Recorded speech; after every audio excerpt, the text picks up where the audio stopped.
Pois é, parece que a nossa novela preferida, Moraes contra Trump, tem um capítulo novo. Alguns aliados do ex-presidente Bolsonaro dizem que o jogo está virando e que a situação do ministro Alexandre de Moraes se complica depois da ação da Trump Media. O próprio Eduardo Bolsonaro fala inclusive em foragido.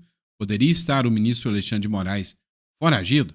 A gente vai falar sobre isso aqui, sobre essa situação polêmica que envolve Alexandre de Moraes, Eduardo Bolsonaro e a Trump Media e o próprio Donald Trump. Hoje é dia 20, sexta-feira. Esse é o nosso terceiro editorial do dia, o nosso chá da tarde. Então, seja muito bem-vindo, é sempre um prazer estar aqui com vocês. Pois é, vocês estão sabendo que ontem aconteceu a Marcha para Jesus. Uma figura do Supremo Tribunal Federal chamou muito a atenção por estar nos atos e andar livremente pelas ruas. Agora, a grande pergunta que fica é: o André Mendonça andou nas ruas em meio ao povo. Os demais ministros do STF têm essa prerrogativa?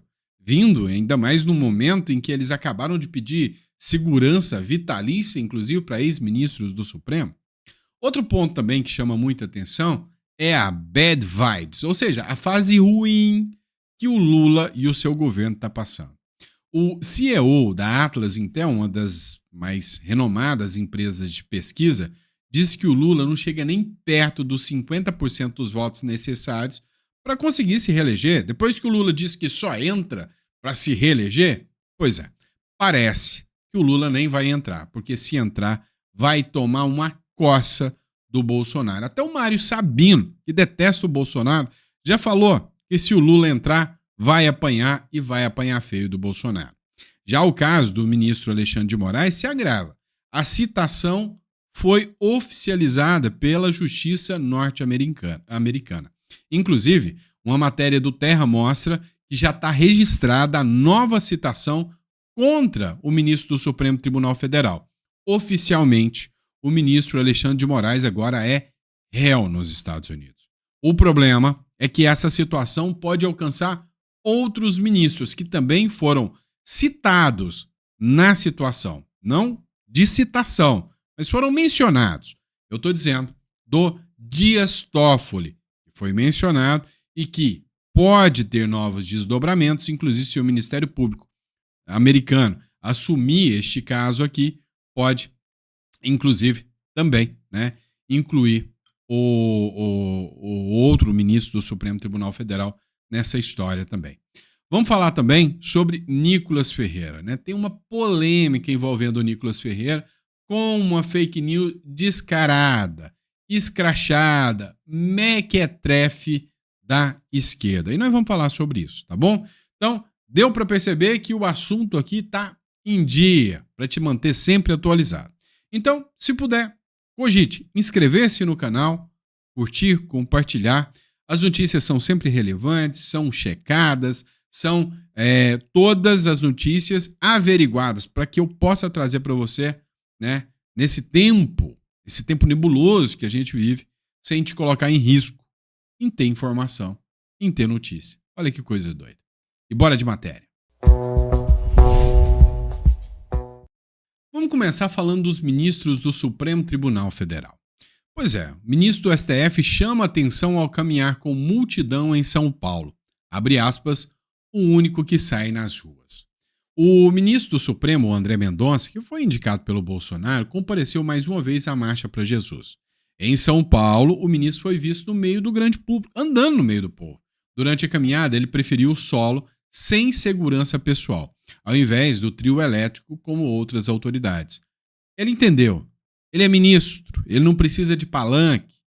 Ministros do STF, inclusive na Suprema Corte norte-americana, a maioria dos cidadãos americanos nem sabe quem são. O magistrado, que é pastor, pregou após a passeata. Abre aspas. Transforma este país, que por vezes vive em sequidão, numa terra que emana leite e mel. Abençoa as famílias deste povo, traz esperança, traz força, traz poder e traz justiça para que haja paz nessa nação. Acho que mais impecável é isso, que traga justiça para colocar paz a essa nação. Só que estamos falando de justiça, não justiceiros, não políticos, A gente está falando de justiça de verdade. Vamos lá, pessoal. Olha só, a situação do Lula, da esquerda, não está nada fácil. O Mário Sabino deu uma declaração, né, no jornal Metrópolis, ele que odeia o Bolsonaro. Ele falou o seguinte: fato, toda essa tentativa da justiça e da imprensa de cancelar Bolsonaro está dando com os burros na água, porque, na verdade, o que está causando é o aumento da simpatia pelo Bolsonaro, afirma o próprio Mário Sabino. Acompanhe aqui esse trecho aqui. O aumento de pessoas que se declaram bolsonaristas ou mais próximas de Bolsonaro do que de Lula se dá no momento em que o Bolsonaro, mais do que nunca, está sob o escrutínio da justiça brasileira, né, e da imprensa, né? Então, eu tendo a crer que conta também para esse aumento do número de bolsonaristas um certo sentimento, uma percepção de que o Bolsonaro está sendo perseguido politicamente. Então toda essa tentativa da justiça e também da imprensa de cancelar, digamos assim, o Bolsonaro, né, eu acho que está dando com os burros d'água, porque na verdade o que está causando é um aumento da simpatia, né, pelo Bolsonaro, ao lado, obviamente, da desaprovação ao governo Lula. Vamos lá. Ele não tá errado, não. Vocês sabem que eu nunca fui o tipo de cara baba-ovo que chega aqui e fica falando aquilo que você quer ouvir. Eu sou sincerão. Eu sempre fui crítico ao Bolsonaro. Muito mais antes do que agora. Vou te falar que o Bolsonaro, depois de tanta perseguição, depois de tanta pancada, depois de inquéritos intermináveis, ilegais, desrespeito à Constituição, uma perseguição absurda, a minha afeição ao Bolsonaro cresceu e muito. E eu sou a média da maioria dos brasileiros que estão sentindo isso. Então, sim, quanto mais eles atacam o Bolsonaro, mais eu vejo o Bolsonaro como uma liderança. É aquela boa e velha sensação do status quo contra alguém. Ou seja, se o sistema quer tanto eliminar o Bolsonaro não merece mais um voto de confiança meu? Por que o sistema ainda quer eliminá-lo? Não é assim? Então, a minha posição é a que o Mário Sabino acabou de falar. Posso até ter críticas ao Bolsonaro, mas no dado momento, depois de tanta perseguição, eu queria o Bolsonaro. Sim, acho que ele, né, graças à perseguição que acontece, é algo que teria o meu respeito e o meu apoio, sim, e eu acho que o sentimento da maioria dos brasileiros ainda é esse. Temos crítica? Acho que o Bolsonaro errou? Acho. Mas até agora, o sistema não apresentou ninguém melhor do que ele. E quanto mais o sistema persegue, mais o povo ganha afeição no Bolsonaro. Quer um exemplo? Né? A própria Atlas Intel reagiu ontem à fala do Lula de que vai entrar para vencer. Será? Dá uma olhada, né, no que o cara da Atlas Intel falou aqui. Acredito que o presidente Lula, de fato, está num ponto muito vulnerável do seu governo, com chances de reeleição que eu diria estão bem abaixo de 50%. Então, não diria que está, neste momento, com um favoritismo para se reeleger e com uma situação que parece cada vez mais frágil, né? Por que isso está acontecendo? Bom, a gente pode analisar de várias formas. Parece que um ponto assim, de aritmética eleitoral mais convincente dentro disso é o seguinte: qual que é a região do Brasil que sempre carregou, né, com muito fôlego o PT em vitórias em eleições presidenciais? É o Nordeste, né? Temos estados lá onde o Lula venceu no primeiro turno com 70% dos votos. Se a gente olha para a realidade do Nordeste hoje, a gente observa que é uma região onde o apoio ao PT, aos governadores de esquerda, ao governo Lula, nunca esteve mais fraco, está numa tendência de clara erosão, certo? E os motivos para isso são múltiplos. Tem uma crise na segurança pública, tem uma certa erosão da relevância dos programas sociais, das transferências de programas como Bolsa Família, tem uma crise de liderança no sentido de que governadores antigamente muito populares, como por exemplo Rui Costa, Camilo Santana, no caso do Rio Grande do Norte também, os maiores estados do Nordeste hoje não têm governadores tão populares mais, quanto já tinham no passado. E em todos esses estados, quando a gente observa o que era a aprovação do Lula antigamente e o que é hoje, a gente vê que não são poucos pontos de queda de aprovação que acabamos registrando. Pois bem, se é verdade que essa base tão sólida que o Lula teve, historicamente no Nordeste, está se erodindo de maneira acelerada, ele precisaria, neste caso, estar compensando por isso em alguma outra região do país. Será que isso é factível? Será que ele poderia compensar em regiões assim, de grandes centros urbanos, no sul, no sudeste, aumentando então nessas regiões o desempenho eleitoral em relação às eleições passadas? É possível, mas me parece muito difícil, principalmente quando o quadro geral de avaliação do governo não parece ser tão bom assim. A única coisa que eu digo para vocês, nunca, mas nunca, mas nunca duvide do sistema. Não é à toa que o Lula falou que vai entrar para vencer. Então, nunca duvide do sistema, só se prepare. Só se prepare. Mas vamos lá, pessoal. Só que a gente precisa entender que a situação tá dando uma certa reviravolta com a volta do homem, laranja, né? Eu errei aqui, com a volta do homem laranja tá dando uma reviravolta. Olha só essa matéria do Poder 360. O ministro Alexandre de Moraes recebeu uma nova citação judicial em processo da empresa do Donald Trump, né? O magistrado tem agora 21 dias para se manifestar contra a ação conjunta da Trump Media e da Technology Group and Humble, né? E o Humble também. Olha só, matéria do Terra. A Justiça dos Estados Unidos registra uma nova citação contra Moraes em pedido de empresa de Trump. Ou seja, oficialmente agora o ministro do Supremo foi citado, ele tem 21 dias para se defender. E pode ser, né? Condenado. Agora, oficialmente, ele passa a ser réu desse processo. Uma condenação do Donald Trump, reconhecendo do Alexandre de Moraes pela justiça norte-americana, reconhecendo que ela viola a primeira emenda da Constituição. Não da cadeia, tá? Mas condenando ele, inclusive, a ressarcir a Trump Media, o que começa a dar dor de cabeça para ele.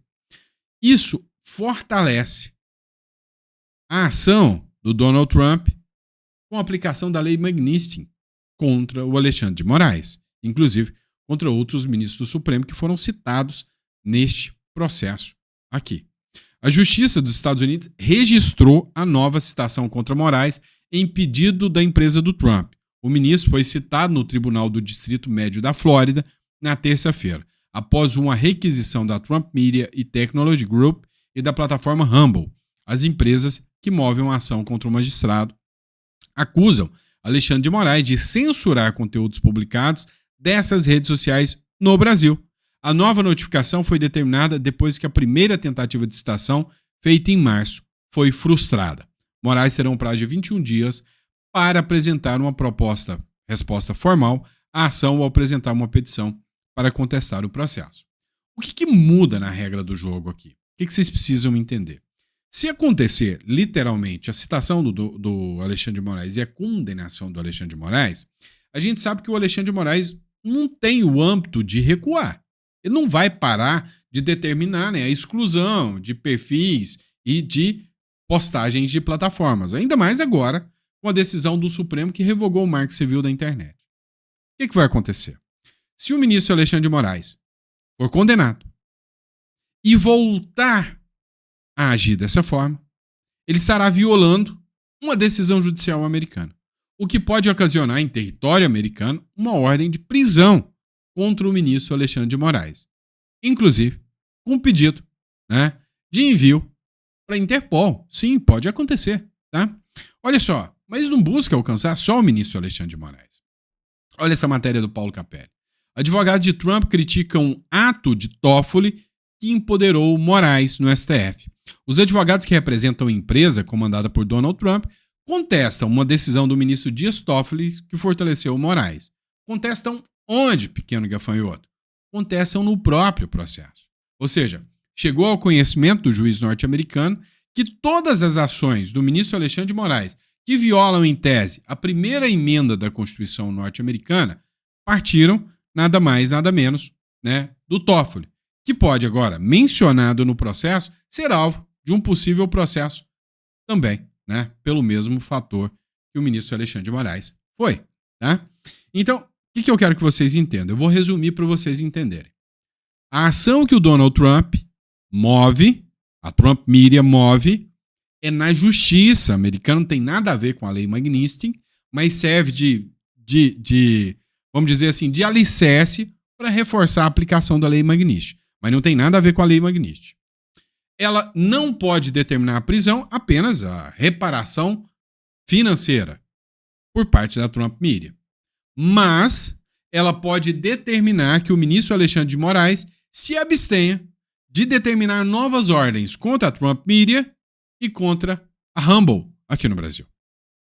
Fato que se o ministro Alexandre de Moraes descumprir, ou seja, se ele determinar novas exclusões de perfis e plataformas, o ministro Alexandre de Moraes passa a descumprir a ordem judicial. E a partir do descumprimento de ordem judicial, aí sim é caso de prisão lá nos Estados Unidos. Sendo feita essa determinação da prisão, se for interesse do juiz, tendo uma ordem de prisão, ele pode encaminhar um pedido para a Interpol. Entendeu? Vai acontecer? Cara, hoje eu não acredito. Assim, eu não duvido de mais nada. Eu não duvido de mais nada. O mundo é louco. A justiça é louca. Tudo se tornou muito louco. Então eu não duvido de mais nada. E aí o Eduardo Bolsonaro gravou um vídeo onde ele faz críticas, inclusive perguntando: estaria o ministro Alexandre de Moraes, a partir de então, foragido dos Estados Unidos? Não, ele está dentro do prazo para responder o processo. Vamos observar o vídeo. No próximo bloco eu vou colocar o vídeo do Eduardo Bolsonaro. Vamos lá, pessoal. O vídeo do Eduardo Bolsonaro, ele questiona, inclusive, falas do Alexandre de Moraes em relação ao Paulo Figueiredo. É interessante que o Gil Diniz, aqui no perfil dele é Carteiro Reaça, né? Escreve o seguinte: parece que o jogo virou. Já podemos chamar o Moraes de foragido? E uma coisa é sanção, outra é ação da Rumble. Entenda, ou seja, é o que eu acabei de explicar para vocês. Uma coisa é sanção da lei Magnitsky. Outra coisa é a ação da Rumble, que tem caráter pecuniário, mais uma liminar para que o Moraes se abstenha de continuar violando a primeira emenda. E aí, se ele descumprir, aí sim já é descumprimento de ordem judicial, aí o bicho pega mais, tá? Durante a oitiva do CID, o Alexandre de Moraes interrompeu para dizer o seguinte, que o Paulo Figueiredo, que eles estavam falando no meio do interrogatório, era um foragido da justiça. Falou cheio de ódio no coração o Alexandre de Moraes. Está com prisão preventiva decretada, está foragido do Brasil, é Paulo Renato de Oliveira Figueiredo Filho. E agora eu pergunto para você, o Moraes, né, foi citado, novamente, né, tentaram citar ele anteriormente, agora parece que foi citado mesmo, pela justiça norte-americana para, em 20 dias, mais ou menos, dar uma resposta, dar a sua defesa sobre as alegações da Rumble e da Truth Social, duas plataformas de mídias sociais americanas, que estão processando o Moraes no estado da Flórida, cidade de Tampa, para que o Moraes apresente a sua defesa. Já dá para chamar o Moraes de foragido? Porque o Moraes foi citado. O Paulo Figueiredo nunca foi citado. E o Alexandre de Moraes já o considerou foragido da justiça. É foragido? É do Brasil? Bem, mas isso dito, o importante é a gente conseguir separar. Uma coisa são as sanções do Moraes, que é uma ação do governo dos Estados Unidos, né, discricionária. Outra coisa é esse processo que está rodando nos Estados Unidos. E o Moraes, ele draga a AGU, draga órgãos oficiais do Brasil para tentar puxar todo o Brasil para dentro de um problema que é dele. Pode reparar, até hoje, os Estados Unidos nunca falou em instituição, nem nada disso, seja em processo privado, seja nas ações relativas à sanção. O problema sempre foi Alexandre de Moraes. Esse é o maior problema do Brasil hoje em dia. Durante a oitiva do CID, o Alexandre de... Pois é, pessoal. Então, assim, há uma pressão de vários setores, né? Olha só, agora tem essa ação no judiciário, que é uma ação Trump Media, empresa privada, contra Alexandre de Moraes, pessoa física. O que é questionável dentro do direito brasileiro, porque o Alexandre de Moraes não atuou como pessoa física, atuou como ministro do STF, e aí o Estado responde, teoria da responsabilidade objetiva aqui no Brasil. Tá? E aí a AGU poderia defendê-lo? Não a AGU, mas a Procuradoria do Supremo Tribunal Federal. A AGU defende a União. Moraes não é da União, tá? Pelo menos é a minha visão. Segundo ponto, a Lei Magnitsky. A Lei Magnitsky é uma determinação, né, que vem do governo. Aí já é governo, já não é no privado mais. É do governo norte-americano.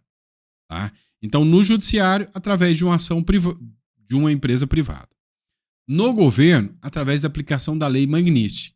E no legislativo, através de uma sanção, de uma legislação específica contra o ministro Alexandre de Moraes, que é capitaneada principalmente pela Maria Elvira Salazar. Então, deu para perceber que a situação não está tão fácil assim, né, para ministros do Supremo. Vamos lá, pessoal, vamos falar um pouquinho sobre a questão do Irã também e de Israel. O Donald Trump, né, chocou, de certa forma, porque está todo mundo no aguardo, esperando se o Donald Trump vai entrar de sola ou não vai entrar de sola contra o Irã. O Trump vai decidir se ataca ou não o Irã em até 2 semanas. Ele deixou muito claro isso. A Casa Branca informou nesta quinta-feira que o presidente Donald Trump irá decidir se participa da campanha aérea de Israel contra o Irã em até 2 semanas. Com isso, o americano ganha tempo para uma eventual retomada de negociações que, nos bastidores, parece estar em curso. O que acontece? O Donald Trump está fazendo pressão psicológica em cima do Irã.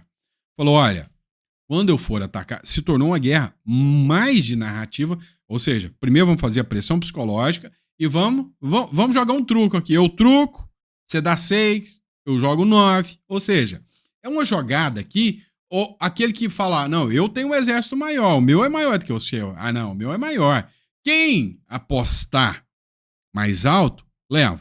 Então o Donald Trump está segurando, tá jogando pressão em cima do Irã e tá falando, ó, a hora que eu entrar não vai sobrar pedra sobre pedra. A hora que eu entrar eu vou devastar o Irã. E ele tá ameaçando que vai entrar.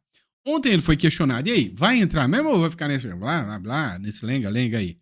O Donald Trump falou, não, me dá 2 semanas aí que eu entro. Há 2 semanas. Se o Donald Trump entrar, o bicho vai pegar. O Putin ontem mandou um recado pro Donald Trump. Falou, olha, eu conheço um pouco sobre o Irã. Se vocês atingirem uma usina nuclear que tem lá no Irã, eu não me lembro o nome, e ela vazar, uma região do Irã vai se tornar uma Chernobyl gigante. Lembra aquela região de Chernobyl, né, onde nada cresce, é uma região morta? Pois é. Falou que se vazar o urânio lá, vai ser uma Chernobyl gigante. O Donald Trump respondeu, foda-se, tô nem aí, né?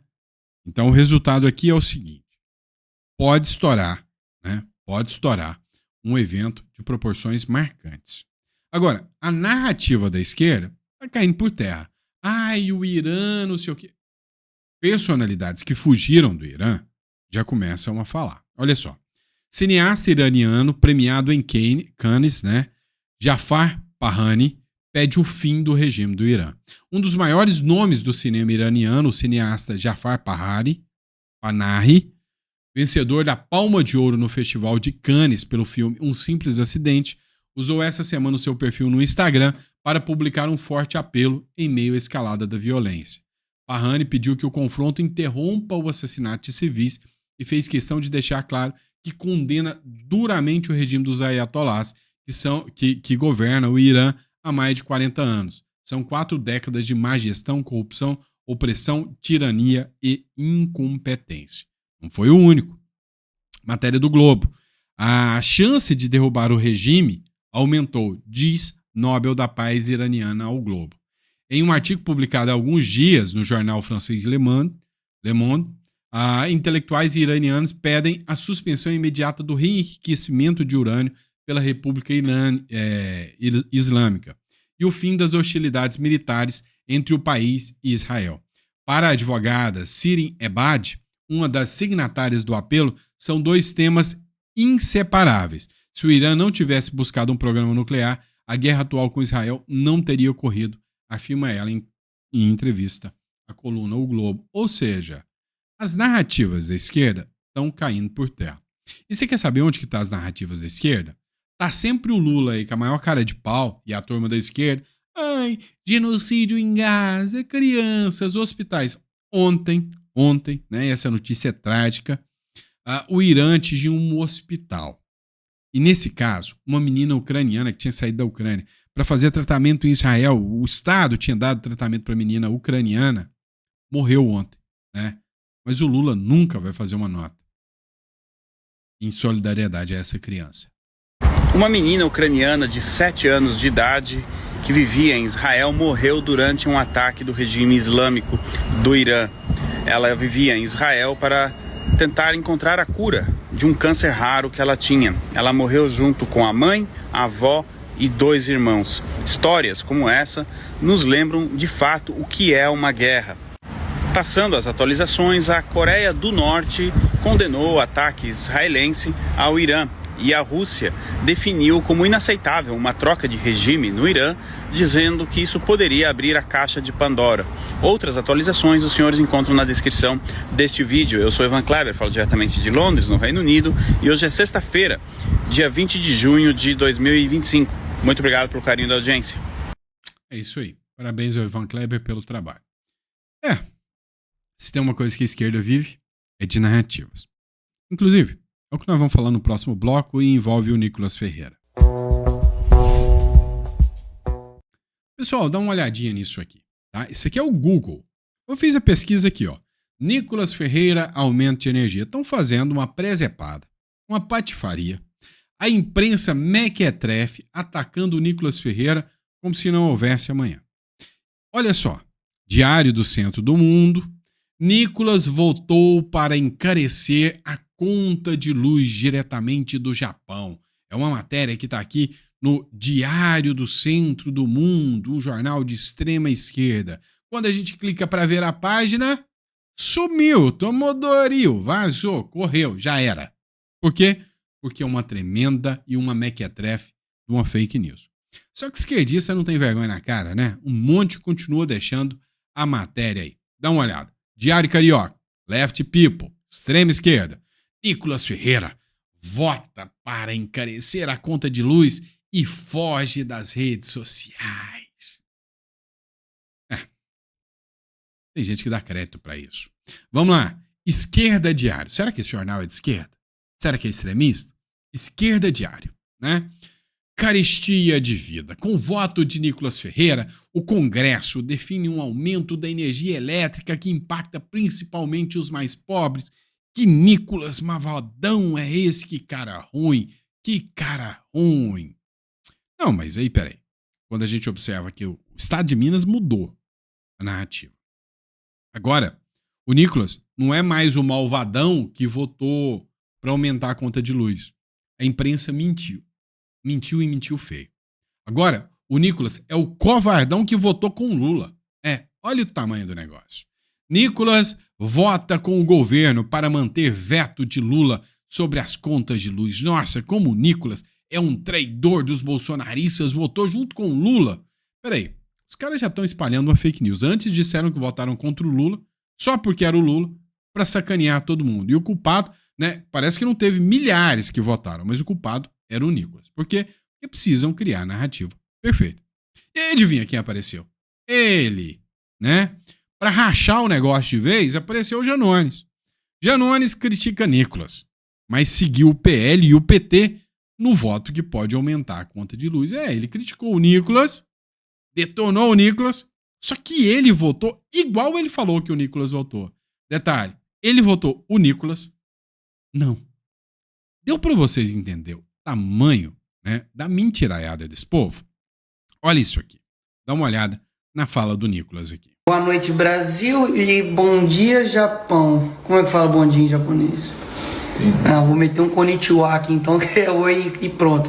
Mas Olha que inacreditável. Uma hora a mídia divulga uma coisa, outra hora a mídia divulga outra. Como que leva isso a sério, gente? Ou seja, você percebe que se for para poder me queimar, eles divulgam de um jeito. Mas viu que não deu certo, que eu desmenti aqui, aí eles divulgam de outra forma. Agora eu votei junto com o governo Lula aí, entendeu? Sim, de fato. Mas aí eles colocam isso em manchete só depois de eu ter postado tudo que eu postei aqui para poder uma tentativa também de me queimar com os meus eleitores. Mas, amigo, é coerência, fazer o quê? E mais uma vez, deixando claro, não batendo aqui em quem votou contrário ao Lula, enfim, tem suas razões, mas pelo tudo que eu estudei e que eu vi de consequência, eu votei pela manutenção do veto. Chama-se coerência, ou seja, porque tem gente que ficava me acusando assim, só porque é coisa do Lula que você votou contra, entendeu? Se for o Lula fizer alguma coisa boa pro Brasil, algum projeto, algum veto, você votaria junto com ele? Percebe? Que sim. Não nesse caso em específico, estou falando que eu fui o maduro, estou falando que isso chama-se maturidade, de ter coerência, de conseguir sustentar sua posição, de não, sim, de fato, eu acho que isso aí foi bom. Agora, você acha que alguém vai valorizar isso aí? Não vai, né? Do lado de lá não vai nunca. Porque eles pedem algo pra você e quando você faz, eles desvalorizam. Porque eles nunca acreditam que de fato você possa ser coerente. Por quê? Porque eles não são. Boa noite. Pois é. Quem acha que ele é o futuro presidente do Brasil, né? E aí, pra desmontar essa narrativa aí, vamos dar uma olhada nisso aqui. Na página do Congresso verificar quem votou para aumentar a conta de luz, para vocês não caírem em fake news. Eu vou explicar aqui para vocês. Quem votou em não, votou para não manter o veto do Lula. Ou seja, votaram para derrubar o veto do Lula. Quem votou em não, votou para a conta de luz aumentar. E quem votou em sim, votou para manter o veto do Lula. Ou seja, se o sim tivesse ganhado, a conta de luz não iria aumentar. E como vocês podem ver, quase todo mundo votou para a conta de luz aumentar. Olha como vocês têm que tomar cuidado com as fake news. Nicolas Ferreira vota para encarecer a conta de luz. E se vocês verificarem aqui, o Nicolas Ferreira votou para manter o veto do Lula. Ou seja, ele votou para a conta de luz não subir. Já os outros do PL votaram quase todos não, ó. Ou seja, para a conta de luz subir. Uma outra pessoa que é muito criticada pela esquerda, o Marcel Van Hatten, ó, ele votou para manter o veto do Lula. Ou seja, ele não queria que a conta de luz subisse pro povo. E o André Janones, que vive criticando a direita, votou para sua conta de luz aumentar. E o PT se importa com o povo? Olha como eles se importam. Quase todo partido votou para não manter o veto do Lula. Ou seja, para sua conta de luz aumentar. E o garoto propaganda do PT, que vive criticando a direita, tá aqui, ó, votou para sua conta de luz aumentar. A verdade é que ali na direita e na esquerda são poucos que salvam, são poucos que realmente se importam com o povo. Eu fui na... Pois é, acho que não precisa nem desenhar mais do que isso aqui, né? Mas agora, se você, o peito pombo da esquerda que tá me assistindo, ainda não se convenceu, vamos ouvir o Cleitinho te explicar o negócio? Sua conta de energia vai ficar mais cara. O Congresso é inimigo do povo. Sabe quem que é mais inimigo do povo? A turma do PT. Eu peço que vocês sentem o dedo e compartilhem esse vídeo para todo o Brasil, que eu vou escancarar a hipocrisia do PT. Sabe por que sua conta de energia vai ficar mais cara? Com a ajuda deles, olha isso aqui, ó. O PT foi o partido que mais votou na Câmara para derrubar o veto do Lula, com 63 votos. Eles indo contra o próprio Lula, o PT. Olha isso aqui, deixa eu mostrar, porque vai falar que eu tô fazendo fake news. É só pesquisar. Olha isso aqui, gente. Vem comigo aqui, ó. Ó, PT, tem mais aqui, ó. Ó, PT e PT. Passa aqui, foi no Senado, tá? Tem mais PT aqui, gente, aqui, ó. PT... Ó, e PT. Agora vamos pra Câmara, os deputados? Pode passar, vai passando. Agora começa a avalanche aqui, ó. Ó, tem PDT, tem PT, tem MDB, PT, ó, PT. Vai passando, tem mais. Aqui, ó. PT.